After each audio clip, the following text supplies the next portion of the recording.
What's good, everybody? Rumble for here, back at you with another reaction video. Today, we're going to be talking about how the DPS Delusion is real. This is by Death in Gaming. The video will be linked down in the description box below. I'm going to tell y'all right now, DPS is a more boosted role than support. Now, I watched a little bit of this video, and essentially he does say some of the things that I'll probably mention later in this video, or before, or what have you. And if you come through TikTok, you'll know why this video was very interesting. So let's get it popping. Yo, Rocket, place your fucking red. Yo, I'm already doing everyone a favor. You think it all be a little more chill? Shut the fuck You up. are Lord Rocket, bro. Just have Jesus. I'm counting on Nice working with you. Yeah, just mute. Get ready to You'll have to keep fighting until we have a winner. Okay, this is definitely before season 7. I believe this one was season 6 or 6.5. No, it would be 6. It has to be season 6 because this was when Rocket and Penny was a thing. But yeah, so I still think how I feel about DPS versus support is consistent even back in the other seasons, even back since season 0, since the beta, but that's just me. Control lost. Don't mind me. I'm just dying. Yes. This is what I mean. It's like, I'm going to get pinged for heals after they die. And it's just like, I will switch with you. Because, like, I don't ping for heals after I die. Spidey on your back line. You're welcome. We're going to lose 2. Play back, guys. Mark the Spidey. Keep him off your back line if you can. Don't mind me. I'm just dying. He's one. That's me. I was reloading, man, and getting dove at the same time. I am going to Yo, this is that shit I'm talking about. Like, mute your pings right now. well, you can mute someone's pings? Oh shit, I didn't fucking know that. Just to let you know. Did I? I actually dead ass didn't fucking know that. Yo, it was crazy too. Like, they'll ping for heals, and like, here's the thing, in this game, if supports aren't on top of it, you are going to get melted like a motherfucker. Because I don't care what y'all say about like healing is like broken in this game. So is fucking damage in this game. So I don't want to hear it. Did I not call it? Did I not call it? I'm Luna Snow. Like the moon, I shine in darkness. You know what? You have a good point. Maybe you should plop on support. Go on, Phoenix. You're ace. Teach me. Show me how it's done. I'll happily switch with you. Happily. Oh, what? Oh, now it's chill. So I'll let this play out first, and then I'll say something. No. You were telling me how to play support. So, like, please, show me. Show me how you can do it. I'm just curious, because, like, I've been hearing it all night. I've been watching DPS ping me for heals after they die with no cover as I'm healing them or as I'm reloading. No. I'm officially tilted. I'm done. All of this, like, hey, DPS insta-locking, I'm letting you play your role. What are you going to do, Haluk? Are you going to show me how it's done? The battle starts in 5, 4, Are you? 3, I'm waiting. 2, 1. Yeah, that's what I thought, man. Every DPS player is boosted. The final 10 seconds. Judge, jury, executioner. Nice deep freeze. Oh, that sucks. You missed it. You'll have to keep fighting until you win. Huge W, there we go. Snowball fight. Can't hold. By the eye of Agamotto. Get the Punishers. You seeing stars? I like the Oh nah. Oh no. You're actually. Oh hell Who the no. f is deceiving them? No. Haluk, you're fucking worthless. No way. Like, What's going through their just mind? killed. These DPS are dog shit. This is actually the second time I'm going to be What recording. was the final What's- stats too? That man had no, he didn't have the most. He had the third most. He had the third most heals in the whole fucking game. And the only reason his deaths were that low is because half of the time he was fucking rocket. That's crazy work. So, like, wow. Going through If their you just minds. killed These DPS are dog shit. This is actually the second time I'm gonna be. Okay, so I'm gonna say this, bro. The whole thing with people being like, "Yo, supports are boosted," and yo, it's so easy to just like hold left click or hold right click to heal, and it's like, okay, you should do that. Why don't you do it then? If it's so easy and you're ready to get boosted because you want to get high rank, right? So why not just do it with the support? Do it with support then. But you know what's crazy? Not only is top 500 filled with DPS players, I have a different word for them, but I don't know if YouTube was gonna like how I mention it, right?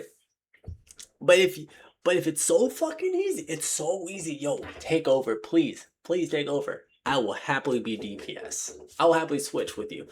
Cause I'll just live forever no matter what I do wrong, right? That's the part that fucking kills me. Recording this video. I stopped playing a lot of support a while ago due to the harassment it brought me both in-game but also from comments and on Reddit as well. On top of the fact that they nerfed Rocket's movement, it became a whole lot less fun to play the role. I originally was playing more support just due to the lack of them being in high elo. That on top of the fact that there was a Rocket Penny team up and I wanted to give my buddy Brandon the team up. And originally I had no problem filling on any one of the roles. I actually enjoy playing all the roles and didn't mind filling. The problem is that when you play support, you take all of the blame for every mistake your team makes, despite the fact that healing is meant to keep you sustained in the fight, but it can't heal through all of the damage, especially when it's focused. You could be actively healing a DPS and they'll be standing in the open without cover and they take too much damage and die and you'll still get the blame for it. And the worst part is you are forced to play the meta supports pretty And that's the problem too. We are 7 seasons deep. And for the DPS players, specifically y'all, right? Because I would say that everyone should know at least where like 1 or 2 health packs are. But especially DPS players, and especially the movement ones. So Spider-Man, what's another like good movement character? Like there's another one I can't think of. Psylocke's another one, but there's someone else I'm trying to think of. I can't think. Right? Especially with those characters that have high octane movement, right? Y'all should know where every health pack is on every map at this point. I'm not even gonna fucking run. I'm not even gonna troll. I'm not even gonna lie. You should know where every single fucking health pack is, right?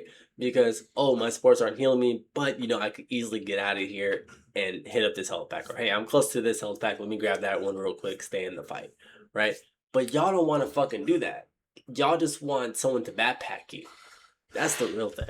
much every season. And if you aren't playing the meta supports, you're going to have people complain until you do swap. But even if you play those meta supports and the ones that they demand of you in game, then even if you win, you get told you're boosted. I know there's a lot of Lord Cloak and Daggers, and I know there's a lot of Lord Invises in the game, and you want to know something? Cloak and Dagger and Invis have been meta multiple times, so of course there's a lot of people who have a lot of experience on those heroes. Players are not boosted for playing those heroes when it's been demanded of them for multiple seasons. Because anytime I see other people play with off supports, those people are frequently asked to swap off of those supports. And I've seen people throw games just due to the fact that they've had an Adam as their second healer before. And even though there's not that many supports in high elo, and even when you fill to the supports that people want you to play, you are still discredited for climbing because of the fact that you did so on support. And you did so on the heroes people were forcing you to play. So there's really no motivation to play the support role at all. And supports are constantly getting told that they're boosted, but the majority of high elo players are all insta-log DPS players. It is rare to come across two support mains on your team at the same time in higher elo lobbies. There would be times I'd be legitimately playing solo heal Rocket in my games. And even though in those circumstances that has a 25% win rate, I have still won more games solo healing as Rocket than I have lost. But still, just because of the fact that I was on Rocket and I was on support, I would get discredited for it. And even though you'd be doing your team a favor by filling for them, you still get harassed by playing support. It's just a miserable role to play. And as someone who flexes to all the roles, when you play DPS, you frequently gain more for your wins and lose less on your losses. Because the game's performance-based SR system still heavily favors damage over all the other stats. Even if you have high deaths, it doesn't matter as long as you have a ton of damage to go with it. DPS, who are also, by the way, the least likely to swap, the least likely to play the second healer, the least likely to swap to another tank, and the most likely to throw a tantrum if they're not getting their way. If they don't get the supports they want, they'll throw a tantrum. If they don't get the tank frontline that they want, they'll throw a tantrum. I can confidently say that most of the games that I play that are thrown because of DPS players having a whiny tantrum, and you'd think that they were 5 years old. And it should be.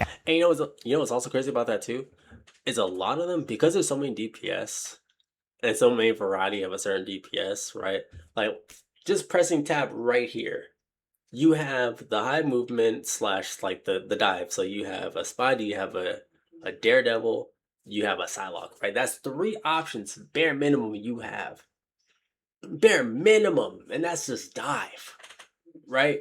You look at like the ones that have like I believe Namor's a hit scan, don't quote me on that, right? But you have a Namor, you have Punisher, right? You also have like Winter Soldier, right? That's well, no, he's not hit scan, he's projectile, so I've learned, right?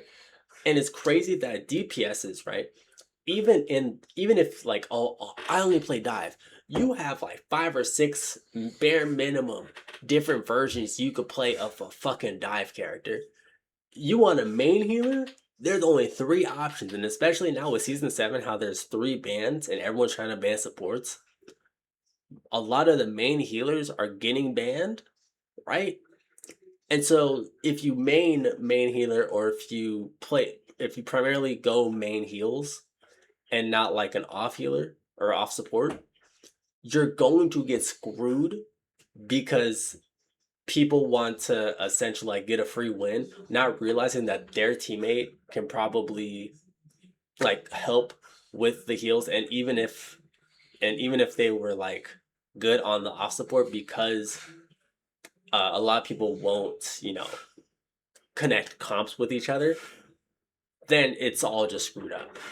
Absolutely embarrassing behavior for anyone above the age of 4. Even when DPS players do fill to second support, they typically fill on Jeff or Ultron or some other off support that isn't going to provide a whole lot of heals. And I know the reason why they do this is it's pretty much just out of spite, because when I fill to support, I play the supports that my team needs. I'm not going to throw a tantrum on Jeff, press Q, and die to every mag ult that pops out. I'll play Rocket, I'll play Cloak and Dagger, I'll play Luna, I'll play for what the team needs. And it sucks because of the fact that support ults are so powerful and they're so important. If you have someone throwing a tantrum on your team on support, it's kind of impossible to win sometimes. It's so important to have both support ults that's the reason why it's so bad when 2 are popped at the exact same time. And another player is filling on Jeff, and every single time they ult, they immediately die. Your team is left with basically only 1 support ult all game. And typically DPS players are also some of the worst support players, because those same resource heavy and resource demanding DPS players just become resource heavy and resource demanding support players. That shit happened when Gambit was a thing. When Gambit came out and he was more of a DPS support, bro, like he did really good healing anyway. But because he was like DPS, and also part of the reason was people want to like, everyone wants to play the new character, and like, oh, I want to play Gambit, but he's support.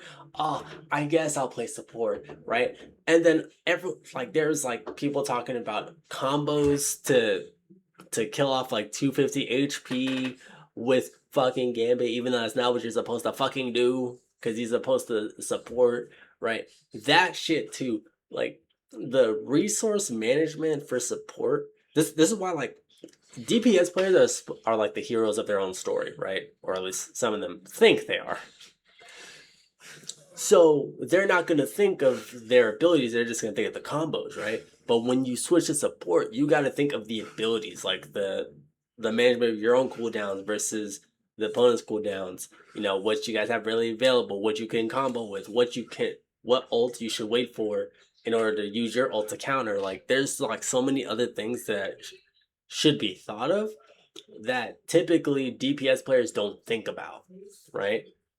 So like if you have a support main that would have to play DPS, and then a DPS main would have to play support, the support main is going to have a lot better of a time than the DPS main, because the support main, because their vision needs to go like this, right? Horse blinders are like this, like they don't have horse blinders. They have to see 360, right? They have to hear everything. DPS is like this, horse blinders. I just see someone I need to take out, that's all I need to know, right? So when you have to pull them back, they're still going to have this for the longest time, while the support player is still going to have this. Now eventually, like, it might, like, the horse blinders might turn based on, like, when they switch roles, maybe. But outside of that, that usually doesn't happen. And that's not how you play support. There's a lot of damage in this game that's constantly being pumped out, so you need to take as little damage as possible and avoid dangerous situations as a support because you're such a high priority target. And a lot of times what happens is those DPS players end up filling on support, and then they still end up trying to play like DPS, and their team dies around them. And as much as people claim that the role is overpowered and overtuned. See, like right there too, and he's a flex player, so it might be different for him, but he heard Spidey be right there.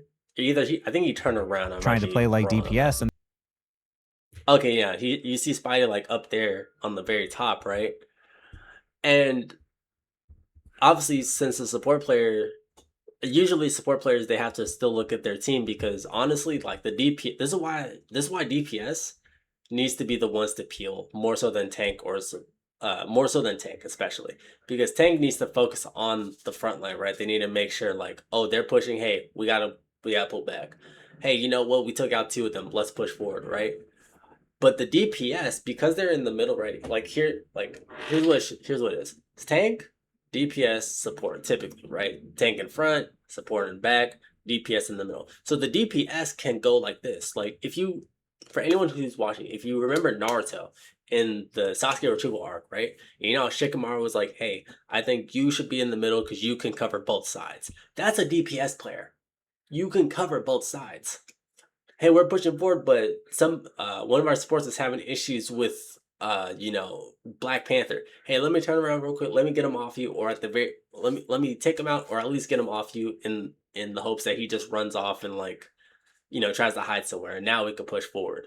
It's always that constant like tug of war that DPS players don't want to play because they want to make the hero plays and get the MVP and shit. Their team dies around Most them. of And as them, much at as people least. claim that the role is overpowered and overtuned, none of them will ever swap to support to win. Speaking from experience as someone who is a DPS main who would gladly trade places with a lot of the DPS players, I know that they will refuse to swap off of the DPS role and trade places with me because they know they have greater carry potential in the DPS role than they do on the support role. DPS have the most agency in the game over any other role. Yes, some of the kits are more complicated, but with more complicated kits also means that you have more tools at your disposal in order to win. It sucks playing a support in this game when I literally have to take a different tone with DPS players a lot of the times in order to try and get them not to throw. I have to talk in an overly positive voice, and I'll apologize for things that aren't my fault. I will say to them, "Oh no, I'm so sorry. That was my bad. I was reloading," as I'm getting spam pinged for heals after they die. And I hate that. I shouldn't have to talk to you that way. I shouldn't have to treat players that way. But it's what I They wanna learned I be had treated to like do when I children. had to fill in support a lot of times just to get people to not throw the game. And what sucks too is that because the support ults are so powerful, if you mess up a single support ult, you will never hear the end of it. But you can watch 2 DPS ult at the exact same time into the exact same Luna ult and nobody says a thing. You can watch as your team will burn through 2 tank ults and 2 DPS ults, but if you double support ult at the exact same time, you'll never hear the end of it. And that's because you they'll take, even if it's a horrible, like, even if like the support ults first or whatever, they'll try to claim that, oh, I forced the support ult. Bitch, you press Q 6 seconds after they did. What are you fucking talking about? There's a huge double standard in terms of what's considered an acceptable. But and I think too, it's definitely more noticeable on the supports ends if they double ult, right? Because even if you muted all the voice lines, right? So you didn't know if anyone pressed Q. Either just by pressing tab, you can see your own teammate shit, or or you could just see the supports, because the supports ults are so in this game where the maps like need to compensate people who fly, as well as people who move around a lot, as well as characters who there's another thing I'm trying to think of, like, because of like the way the game is designed, the support ults need to compensate for the massive map, right? So because the map is massive, guess what? The support ults need to be massive so that everyone can be healed, right? Because this is a healing type of game. Whereas Overwatch is more of a of playing off cooldowns. For Marvel, at least before, it's not so much that way now than it was back then. But for Marvel Rivals, it's more of an ult game, right? Like, who has the better ults, who played their ults better, right? Versus Overwatch, which is more so of like an ability based game, right? Where like the ults aren't like a press 1 and win, or hey, I pressed this against 1v6 and I somehow survived or took out a couple, right? It's not that type of game, right? So there's a lot more tug of war. Thankfully now in season 7, there's a lot more tug of war outside of the ult. But back then, it was always an ult usage, right? So, and because the support ults are more noticeable, especially on bigger maps, it was more noticeable when 2 support ults went off at once. Whereas with DPS ones, because they can't be like a massive, just sprawling like tower of damage, right? It's not going to be as noticeable. Acceptable mistake by the community. Because don't get me wrong, when you double support ult, yeah, it sucks. But DPS and tanks have just as much of an obligation to coordinate their damage ults as the supports do with theirs. Support heroes also have 12 heroes to pick from, but teammates will typically complain if you're not playing one of the main 4. So even though there have been 12 support heroes, every season people complain if you haven't been playing the main ones. Because Mantis as a second support is not bad, it just requires your team overall take less damage. And me personally, I'm okay with that. I understand that when I see an Adam on my team or a Mantis on my team, as a Psylocke player, as a DPS player, that means that I need to take less damage. It means that I need to be more efficient about my engages, but it also means that I get a damage boost. Because I understand and know how to play around my teammate's hero choice. But most rival players would rather just take the massive amounts of burst healing and see if they can pump damage and healing faster than the enemy team. In the topic of hero choice and hero selection, DPS have 25 heroes to pick from. And we know that the Spidey is not going to swap to bigger damage if we need it. We know that despite the fact that there are 25 heroes, there are a ton of one tricks on DPS. And even if it's not the one trick, typically that player is still going to be limited to 2 to 3 choices anyway. That's the other fucking part about it too. Because there's so many... Because for DPS, you don't have to rely on your team because once again, they're supposed to be the hero role, right? You can one trick a lot more effectively. If you try to one trick off support, you are screwed. If you try to one trick off a tank, you are screwed. Because if they ban your character, you're not going to play as effectively with the other tanks or supports because you haven't played them like that, which is why people who main support or main tank needs to play multiple roles. I mean, I would definitely say the same for DPS, obviously, but needs to main like multiple characters. I'm going to be honest, me personally, especially if you're a flex player, but if you let's say you main DPS, you need to know and play at a really good level, at least if you're trying to play ranked. You need to play at a very good level, bare minimum 5. Bare minimum. Honestly, especially with how many bans there are now, I would say 6 or 7 or 8, right? That's how many you need to know. I'm being so serious. So even though the DPS roster has the largest hero pool to pick from, we also know that if 3 DPS isn't working, a lot of times they're not going to swap to a second tank. And there's many games that I've played where at the hero selection at the start of a game, I'll see 2 people lock tank, 3 people lock DPS, and 1 person lock support, and the person who locks to second support is going to be the second tank. And this is why I take issue with a lot of the hate that comes at supports. The one role that has consistently been the most difficult to get to work together as a team has been the DPS only players. Also, I'm not going to sit there and say that every support hero ban is going to be misogynistic, but you cannot say that misogyny and homophobia are not directly attached to the support hate as well. Women are constantly harassed in game, and it's a big reason why many of them don't use their mics. And because the community, I know people hate hearing that shit, but it is true, right? And obviously it is a stereotype, but it is a stereotype that is true. A lot more women play on support versus men, right? Or, with the homophobia thing, a lot more gay people play support than they do playing DPS, right? Because they have that in. Because even if you do want to really say, I don't think it's the main reason, but even if you want to say the case of like, oh, they always want to, lend a helping hand type of deal. Even then, like they could still play DPS, but they would rather just support, because they know there's not a lot of people that will play those roles over DPS, which is why I think from season, I'm gonna be altruistic. From season 7 onward, we should only be having supports and tanks. I'm not gonna lie to you, only be support and tanks. I would say for minimum of 3 seasons, but honestly, I should say up until we have so many supports and so many tanks that we can go back to DPS characters. But honestly, bare minimum, we need 3 seasons of straight up support and tanks. views the role as easy, they therefore and not just put random bullshit characters on it too. I'm talking about put Thanos on tank, put Dr. Doom on support, right? I'm talking like put characters that people are gonna want to play really badly, but they have to fill a role that they're not used to or don't want to play because the popular characters on this shit. think it's the role for women, because there's a stupid assumption that for whatever reason that they think that men are just better at DPS, when in reality, guys, it's a video game. It's not that difficult to use a mouse and keyboard, and women are harassed at every single rank from low elo to high elo. And I want you to remember, if there's ever a woman in one of your games that's at the same rank as you, that woman deserves to be there more than you do. Women have a more challenging climb strictly due to the fact that they're going to receive a lot more harassment if they use their mic, so many of them choose not to. So now they put themselves at a disadvantage by not being able to comm. And for the And that's the other part too, is like they choose roles that they like, but it happens to be the role that requires communication. And so if they don't use that communication or don't use their pings, right, they have to use voice. But if they use voice, then they get hit on, or then they get laughed at or whatever. And it's like, bro, I don't care if I had 5 women on my team. I'm trying to win the fucking game. Like, that's what I'm thinking at the end of the day. Like, I don't fucking care.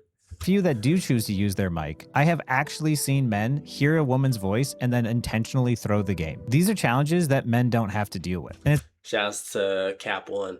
it's absolutely ridiculous that the insults I heard as a kid 30 years ago are still the same insults online that I hear today. A big reason why you don't see more women in video games is because of the fact that this type of harassment just isn't worth dealing with. Same for in-games as well as on a professional esports level. The misogyny and homophobia in video games has got to stop. And you know what's crazy? That's such a crazy thing too.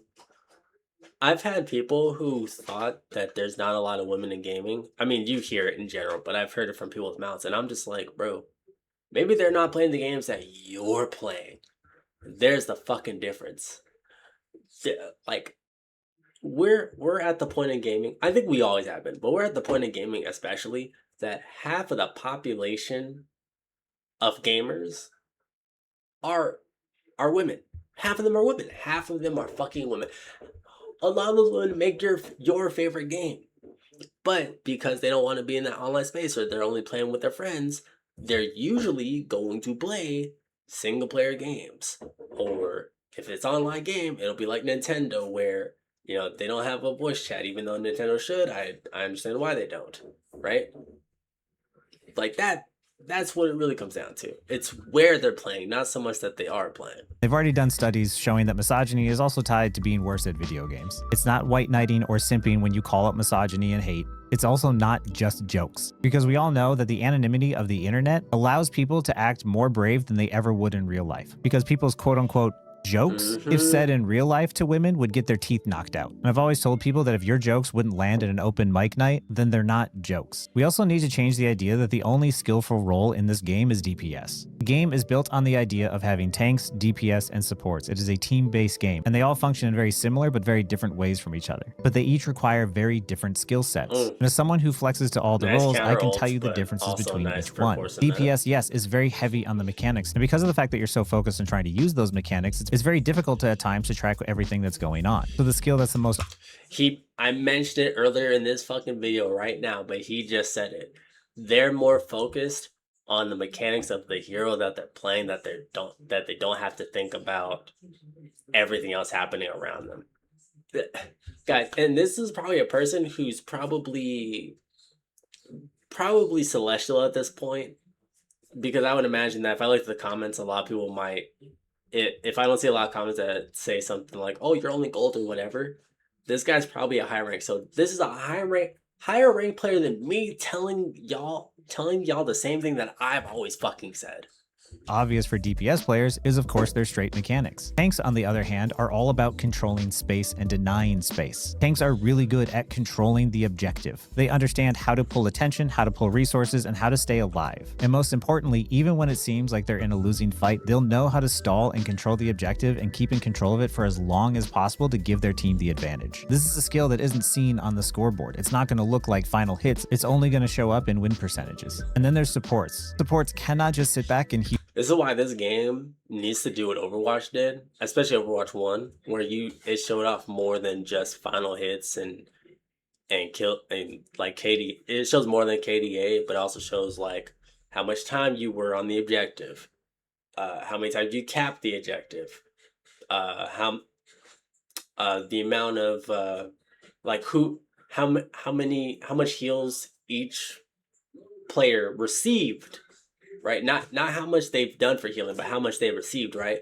So if you like look and you see like a Spider-Man has 15k healing on him, and another tank has like 16k, and then another DPS has 50k on them, you'll know that either they were favored or they were getting healed like crazy because they were always out of fucking position, right? Like, obviously, like that would be a lot of stats to cover, but honestly, in a game like this, I feel like it should, at the very least, if you're not gonna do it like during the game, do it like after the game, like in the game's history, like show off like, hey, if you click here, let me show you all the other stats that happened in this game type of deal. Heal in hero shooters. They have to figure out how to deal damage in order to help their teammates win games. They also need to have really good positioning and a really good understanding of how to rotate away from danger before it happens. And a lot of times too, you want your support players to be using their mics because of the fact that they should be able to see the entire field and communicate to you guys what's going on. Tanks are going to be busy focused on controlling that space. DPS are going to be busy taking angles. And it's because of those facts that supports can make the best in-game leaders if you give them the ability to do so. And because of the fact that support players who are good at rotating away from danger and predicting what's going to happen, they are the best at times at being able to track ultimate. Because I know personally, whenever I'm playing DPS, I need to ask my teammates what's going on and what has been used. Because while I was busy focused on trying to get picks and trying to stay alive, my supports were busy rotating away from danger and keeping track of everything that was going on. We need to stop thinking that hit scan is the only impressive ability in this game. There's game sense, positioning, movement, and so many more skills in hero shooters that are impressive that just aren't tracked the same way. And if hit scan is the only thing that you care about, then just go play Counter-Strike. There's lots of other shooters that don't involve resource management, and if that's what you care about, then just go play one of those. Saying that aim is the only impressive skill is like saying lifting weights and having muscles is more impressive than being an astrophysicist. They are impossible to compare, but they're both impressive. Also, support skills being easier means that their overall carry potential is much more limited. And this is why a lot of times people don't want to swap to support in order to try and carry a game, because of the fact that DPS kits are more difficult to use, but also means they have a greater potential to carry any game. And DPS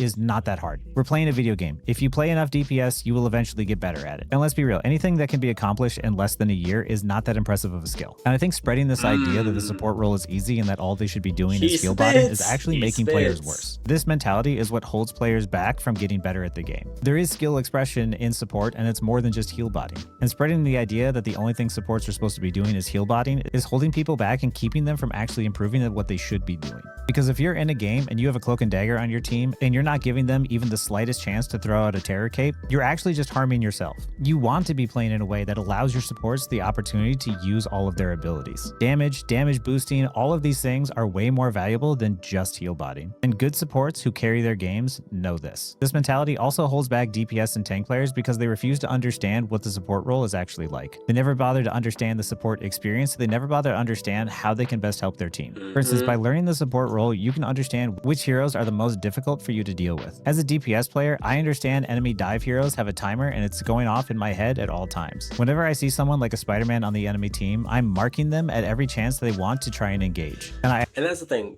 for the support and tank mains out there, right? Marvel Rivals has made it so, outside of pinging, right? Marvel Rivals have made it so where you can actually like put custom messages on your pings. If you didn't know that, now you know. You have custom messages on your pings. And obviously people do for like trolling or some shit. But if you're like playing ranked, you can have one of like, hey, need a peel, right? Where you don't need to use your voice, but if you ping that shit, then it's like, oh, right? And it might be in the text chat. But the fact that the ping happened, people know like, what is he saying? He's pinging something. What is it? And a lot of people will instinctively look at the text chat and be like, oh, peel? Oh, shit. Let me help you out. Type of deal. So I would say if you don't want to use your mic, at least have the pings and put the custom messages on them. Either get the kill on the Spider-Man or I push them away and I know that I've bought myself 8 seconds in which I can apply pressure to the enemy team before I go back to helping defend my supports. This type of action is especially useful when you're playing on defense because of the fact that staying alive on defense is more important than trying to get picks. And if I'm dealing with the Spider-Man that is normally forcing my supports to patty cake, it means that my front line is also receiving less pressure because they're getting healed more often. I know this because of the fact that I understand each role and what they go through. And I understand that as a DPS player, it is easier for me to deal with that Spider-Man than it is for for the would that put support a players to troll take a there? break The from fuck? healing. And I know that the tanks at the front line don't you understand what's trolling? going on behind them. Because of the fact that I'm a good support player, it helps me be a better DPS player. But the DPS and tank players that refuse to understand what the support role is going through are also just holding themselves back, because they're going to die a lot more often not understanding what's going on behind them, especially if they aren't taking note of what the enemy team. And there's a lot of times, like, when I play DPS, like, a lot of times I'll put more fault on myself rather than, like, my team. Then if I was playing support, I might do it more on my team. But that's because I know, since I'm a flex player, I know for a fact that, okay, something's happening where I'm either getting crazy crushed or I'm not, like, looking behind me to see what's happening in the back, because something might be happening in the back where I didn't know, and that's why I'm like dying so easy. Like, oh, I was getting kept up for like 20 seconds, and now all of a sudden I die in like seemingly one hit. What happened? But then I look. That's why, like, I always try to like click like, where are my supports? Oh, my supports were fighting one person, and the rest of the team went back to help them. I see now. That's why I die so easily. I mean, sometimes it is their fault, to be fair, but I won't instinctively try to say it's their fault immediately. Whereas if I was support, then I would put the blame on y'all immediately. And then of course, here goes my baby girl. Great. Esports level. The misogyny and homophobia in video games has to deal with. As a DPS player, I understand enemy dive heroes have a timer and it's going off in my head at all times. Whenever I see someone like a Spider-Man on the enemy team, I'm marking them at every chance they want to try and engage. And I either get the kill on the Spider-Man or I push them away, and I know that I've bought myself 8 seconds in which I can apply pressure to the enemy team before I go back to helping defend my supports. This type of action is especially useful when you're playing on defense, because of the fact that staying alive on defense is more important than trying to get picks. And if I'm dealing with the Spider-Man that is normally forcing my supports to patty cake, it means that my front line is also receiving less pressure because they're getting healed more often. I know this because of the fact that I understand each role and what they go through. And I understand that as a DPS player, it is easier for me to deal with that Spider-Man than it is for the support players to take a break from healing. And I know that the tanks at the front line don't understand what's going on behind them. Because of the fact that I'm a good support player, it helps me be a better DPS player. But the DPS and tank players that refuse to understand what the support role is going through are also just holding themselves back, because they're going to die a lot more often not understanding what's going on behind them, especially if they aren't taking note of what the enemy team comp is. Players like this will frequently play way too aggressive and die a lot more often. Whereas for me, I understand that supports are sometimes busy, and I try to retreat behind cover and get myself healed and get topped off back to full before I engage back in. And I get it, I've been frustrated with teammates who have been playing support as well. I'm not saying these frustrations aren't going to happen. I just think it's unfair the amount of hate that gets directed at support players when people who play DPS think that they can just lock DPS and that leaves them free from any criticism. And a lot of times with these DPS players that complain, I'll go back and I'll watch the replay. And I'll watch a Bucky miss 14 out of the 16 shots and whiff his ultimate, while still actively blaming his supports and his tanks the rest of the game. It gets really tiring hearing people blame supports when I see players on the other roles mess up very basic fundamental mistakes like not using cover or managing their resources. People need to stop scapegoating. Yeah, there's bad supports in this game, but you want to know something? There's a ton of bad tank and DPS players too. We also need to separate the hate that you have for the support balance changes from the support player base themselves. People that play support just like playing support, but people act like the support players have a direct line to NetEase when we're at the mercy of their changes just like everyone else. I made an entire set of guides on how to use Rocket's movement to carry games, and they straight up nerfed his mobility. So to me, the idea that they're catering to support players is insane, because they certainly weren't listening when I made those videos. And the changes that happened to the support roster is frequently because of the fact that the DPS and tank players complain. White Fox was immediately buffed because of the fact that tanks and DPS players didn't want a White Fox on their team, so they gave an emergency patch to buff up their stats. Rocket's ult originally was a majorly offensive ult that was buffed to provide overshield and healing because people didn't like that it was a support ult that didn't give them healing. Rocket players didn't ask for that. That came because of the frustration from tanks and DPS players that didn't like having Rocket on their team. NetEase buffed supports because teams didn't want to peel. They didn't want to work together. They wanted healing, but they didn't want to peel. So Yo, thank you for saying that shit. Because I was telling people, they're like, oh, like, they cared to the supports, they gave them all this other shit. When NetEase told you themselves from their own fucking mouths, guys, you're not helping your supports, so we decided to help the supports ourselves, so that way, even if they get into a tough fight, at the very least, they could protect themselves. The fucking devs told y'all that. Therefore, this is what you got. A lot of the changes that happened weren't any that I saw any content creators asking for. There was no support players that I saw making waves and saying like, this is what should happen to supports. And a lot of the support ults that got buffed, much like Jeff, were buffed because of the fact that people didn't like playing with them. The community just wants to point the finger at the supports without acknowledging the fact that their complaints are what got us here. At the end of the day, the design team is going to do whatever they want to do. And all of us, supports included, are all at their mercy. It's fine and I understand if you're frustrated with design decisions that the design team makes. I get it. I'm frustrated with those same design decisions. But I'm not dropping those frustrations on the people who happen to be playing the support role. I'm making this video because the harassment has to stop. The misogyny has to stop. This is a team game, and bullying people on support is a fast way to get people to quit. And I think that's a big reason why a lot of people aren't playing support. I'm an incredibly good support player, and now there's one less support player in high elo because of the fact that I'm tired of catering to man babies with insecure egos. There's already way too many insta-log DPS players, so let's not discredit people who find a different way to climb, especially when you refuse to fill or even bother to learn that role at all. Rivals is so much more team reliant than Overwatch was, and I'm tired of people looking to pass blame before they ask how they can help each other. As someone who can flex to every role and on multiple heroes, it's clear many of you only understand the game from your limited perspective of usually just one role, and a lot of times at that, not even that many heroes. And that type of mentality is holding you back. Wars between roles in a team game is just stupid. There is no role queue, so this game is incredibly important that everybody learn all of the roles and also be open to swapping. I am a really good DPS player, but on the rare occasion, there's certain team compositions that my hero pool on DPS just isn't suited. And when someone on support asks if I want to swap with them, I'm not going to let my ego get in the way and force myself to stay on DPS when I know that my hero roster doesn't work with the team composition we're going up against. And I can swap with someone who's having trouble, or they can swap with me if I'm having trouble. But if you let your ego get in the way and you refuse to swap, you're just going to lose more games. So let's stop spreading all of this hate towards the support role. Let's stop judging each other based on the heroes that we play. And let's call that stuff out when we see it. Because most of the players out there playing this game right now are not good enough at the game to justify the egos they have for themselves. So please, let's all try to be better. I'm so glad I found this video, dog.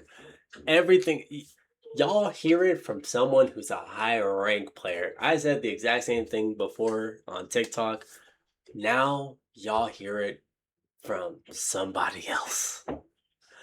Anyway, with that said, thank you for the people who came. Thank you for the people who didn't. And I will catch y'all when I catch y'all.